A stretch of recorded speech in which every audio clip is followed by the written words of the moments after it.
deepen our knowledge of the 8 studio habits of mind, in particular express and observe, we will be creating a perspective drawing.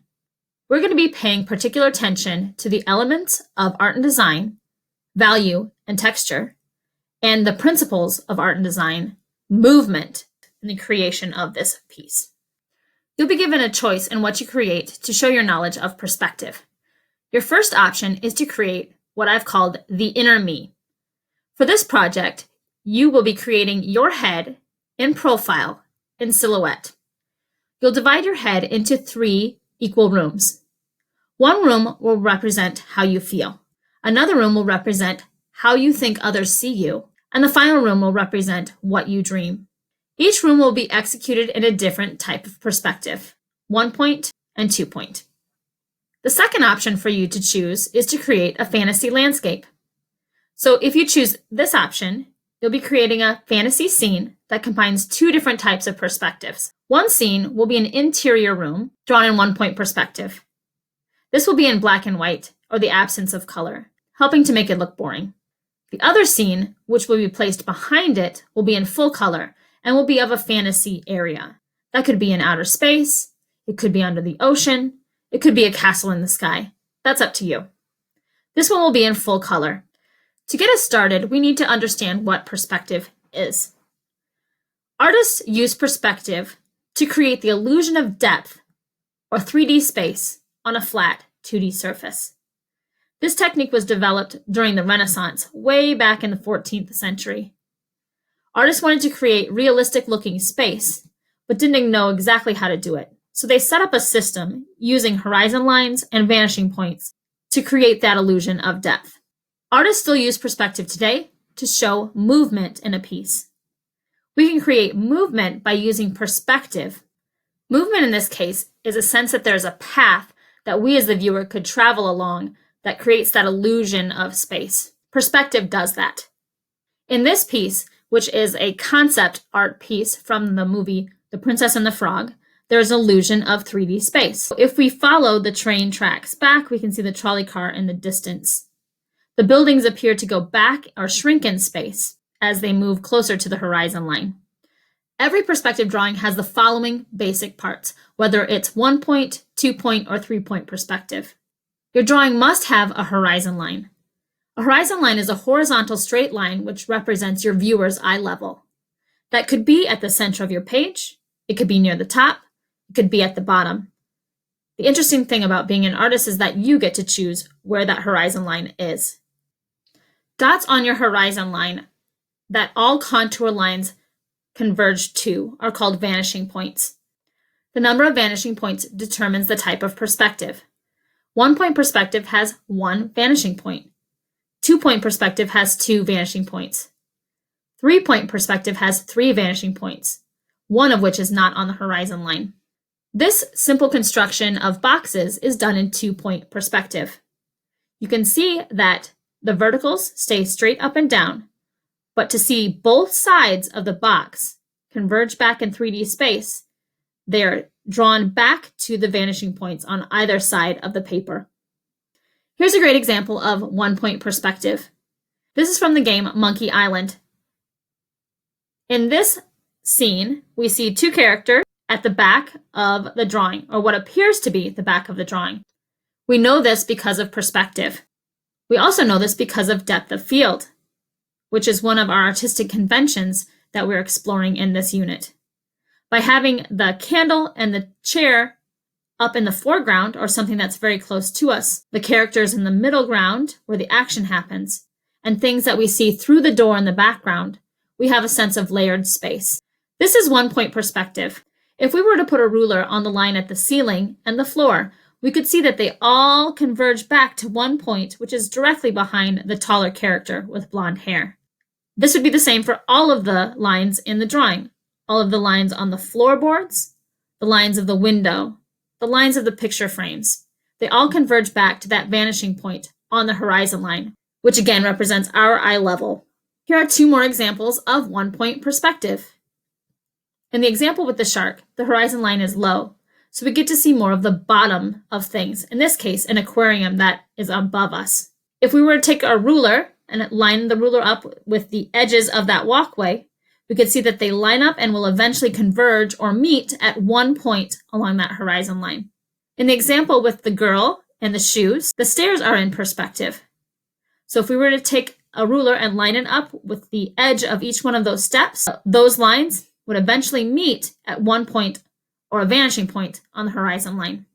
This is an example of two-point perspective. In two-point perspective, we can see the corner of objects. So it's as if we're standing at the corner of this log cabin and we're seeing it go back in two directions, back in space. So we see the left side going back and off to the left, and the right side going back and off to the right. Again, if we were to align our ruler up on the lines that make each one of those logs for the cabin, we could see that eventually, if we drew those lines out, they would all meet together. Where they meet, again, is a vanishing point. Since this is two-point perspective, there are two vanishing points, one on the leftmost side of the page and the other on the rightmost side of the page. This helps us create the illusion of depth. This is another example of two-point perspective. If you take a look at those tall bookshelves, you can see that one side goes off to the left and the other side goes off to the right. Same thing for the chair. We're looking at the chair at its corner. So the corner is the closest thing to us. And then the lines that make up the bottom of the seat and the top of the seat of the chair converge together off on the left-hand side as well as off on the right-hand side. That is two-point perspective. Perspective, once again, is the illusion of 3D space on a flat 2D surface. It gives us movement, which is the principle of design that we are exploring. It is also one of the artistic conventions for this project. Knowing how to create accurate perspective will give your drawings more life, believability, and realism. To get started in our perspective drawing, we will warm up and wrap our brains around perspective by sketching boxes from observation. This will help you see what perspective looks like in real life. After that, we will construct a series of boxes in one-point perspective. Then, to help reinforce our learning, we will create two simple drawings in one-point perspective, an interior and an exterior, meaning somewhere inside and somewhere outside. Then as a class, we will construct a series of boxes in two-point perspective. Afterwards, we will also construct simple two-point perspective drawings of an interior and an exterior. This will all be practice to make your final drawings stronger. Here's an example of an in-class construction that you will be creating. This is of a city block in two-point perspective. Again, we can see the lines of the sidewalk going back in space by converging back to a vanishing point on the left-hand side, as well as converging back to a vanishing point on the right-hand side. The same thing happens with the tops and the bottoms of the buildings, the doors, the windows, and any signs on those buildings as well. After we learn more about perspective construction, we'll begin on our final piece. If you choose to do the piece of your head in silhouette, you'll again represent how you feel, how you think others see you, and what you dream as rooms or spaces in one-point and two-point perspective.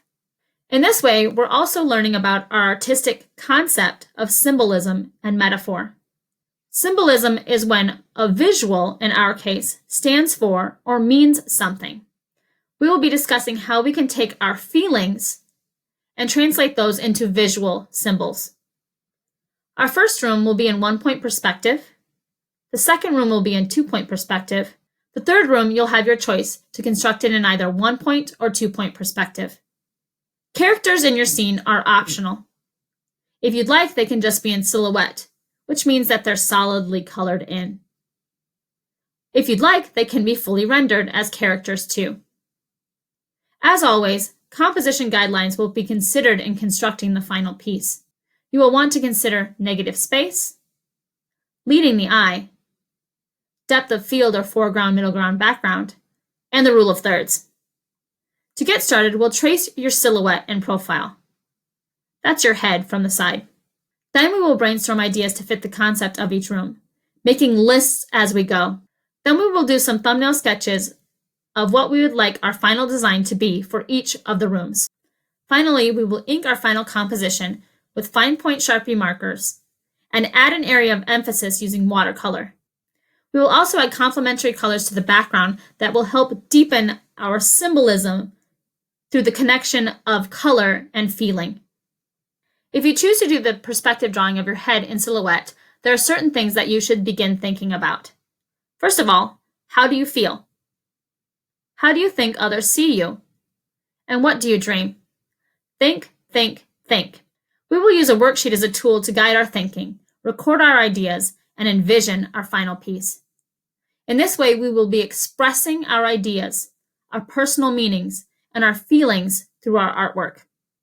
Remember, express is one of the 8 studio habits of mind that we will be exploring in this unit. The other is observe, and we will be exploring that as we construct our perspective drawings based off of what we see in the real world. You may be wondering, well, how do I express my ideas in a visual format? That's where symbolism and metaphor comes in. Let's look at examples of professional artists' work and reflect on how they express their ideas. This is a watercolor painting by Dr. Seuss. In this painting, how do you think the artist feels? We may feel that the artist is feeling confused or depressed. How did the artist show that feeling to you? Maybe it's through these wonky shaped arches. Maybe it's through the use of monochromatic colors. What imagery did the artist depict to tell us that idea? These teetering arches and the stairways that lead to nowhere aid in that. Here's another example. How do you think this artist feels? We could say that the artist feels trapped or caught. How did they show us that feeling? Well, we're looking down at these characters from far away. There's also a lot of space around them, and we as the viewer are peering through the trees. What imagery did the artist depict to tell us that idea? Grouping the characters all together at the center makes them feel trapped. Here's yet another example. How do you think the artist feels? We could say the artist feels overwhelmed. We could also say that the artist feels small. How did the artist show us that feeling? We're looking up at these tall structures. That makes us feel small. What imagery did the artist depict to tell us this idea? There are lots of buildings and arches and different things that make it feel cramped, like there's no space for me as the character to breathe. Here's another example. How do you think the artist feels? Could they feel alone or empty? How do they show that feeling to us? What imagery did they depict to tell us this idea? We have all these empty rooms with nothing in them. They're also at an angle or askew. It feels like everything is twisting and turning. It feels like nothing is stable. Here's yet another piece. How do you think the artist feels? We could say that the artist feels alone. How did they show that feeling to us? What imagery did they depict to tell this idea? We have empty streets with only one character in the scene. We're looking straight down from far away, which makes that character seem very small. The color also helps tell us this. Here's another great example. How do you think the artist feels? We could say that the artist feels like they're drowning. How did the artist show that feeling to us? What imagery did they depict to tell us this idea? The fish and the waves of the water, of course, tell us this. But so does the train car that this one lonely figure is sitting in. It's empty. They're alone. They feel as if they're drowning. Here's yet another example. How do you think the artist feels? Could we say they feel buried? How does the artist show that feeling to us? What imagery do they depict? Again, here we have empty rooms, but they're underneath the ground. The ground is also very dark. In this way, we feel buried. Another great example. How do you think the artist feels? Do they feel overwhelmed? Possibly peaceful? How does the artist show us this feeling? What imagery do they depict that tells us this? We can get a sense of serenity by the one figure sitting at the light reading the books. She is surrounded by books. We can get that feeling of isolation and being overwhelmed by the sheer amount of books that are in this scene. It's as if she'll never finish reading them all. Here are 2 more great examples. What do you think? How do you think the artist feels about the work? What artistic conventions did they use to show you that? What imagery did they depict to tell that idea? Try it again. In this image, how do you think the artist feels? How did they show you what they were feeling? What imagery did they depict to tell you that? And yet another one.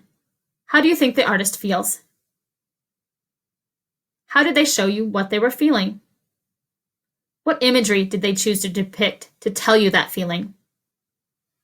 Artists are using symbolism and metaphor to express their ideas. Those symbols take a visual format and objects and scenes we all recognize. It could be that flowers make us feel peaceful. Pastel colors make us feel at ease. Water feels safe and calming.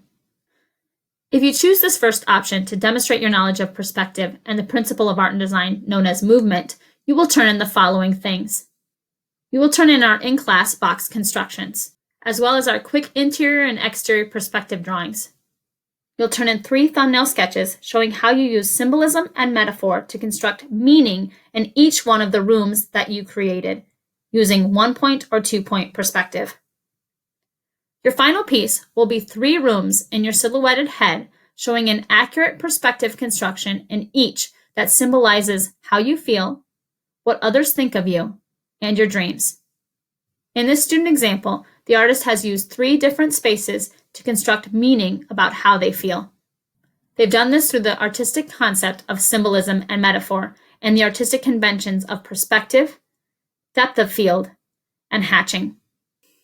The second option for you to choose to show your learning of perspective drawing and that principle of art and design movement is to create a fantasy landscape. If you choose this option, your first scene will be in 1-point perspective. This should be an interior.